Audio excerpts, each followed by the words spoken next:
Hey guys, it's Ryan here. Today we're going to take a look at the tutorials for Project 3. So we're looking at simple arrays and the setAttitudeTarget function. So let's get started. We're going to start out by making a new project. So I'm going to go up to the IDE, New Project. I'm going to name it Project 3. And select Graphical Editor, select Free Mode for now. Go ahead and create. And we're going to start out in the init page. So I'm going to grab a variable block, drag it in. We're going to name it attitude and set the length to 3.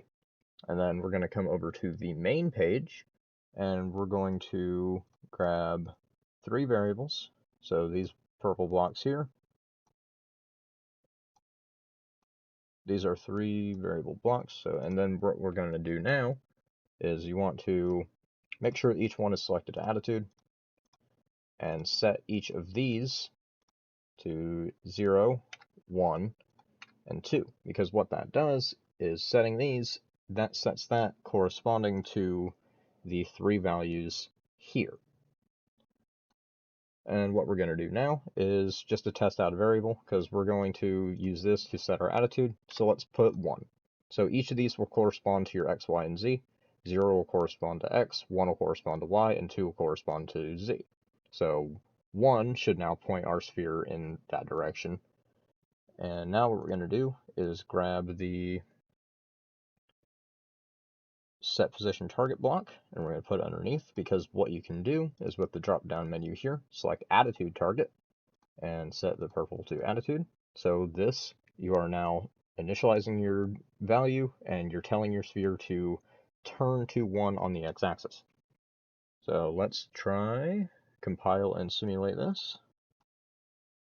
Compile and simulate.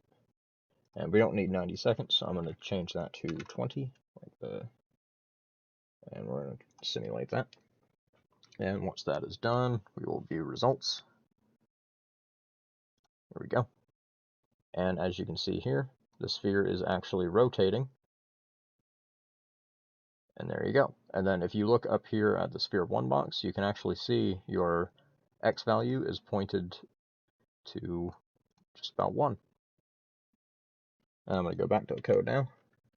And let's try seeing what happens if we switch the 1 to -1. So I'm just going to add a negative in front of that. And let's try it again. So compile and simulate.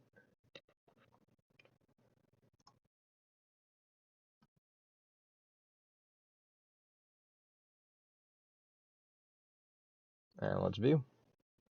So now, as you can see, the sphere is going to turn the opposite way. And then if you look up here, once again, this will show your sphere's coordinates and all of its information. So you see it is pointed to -1.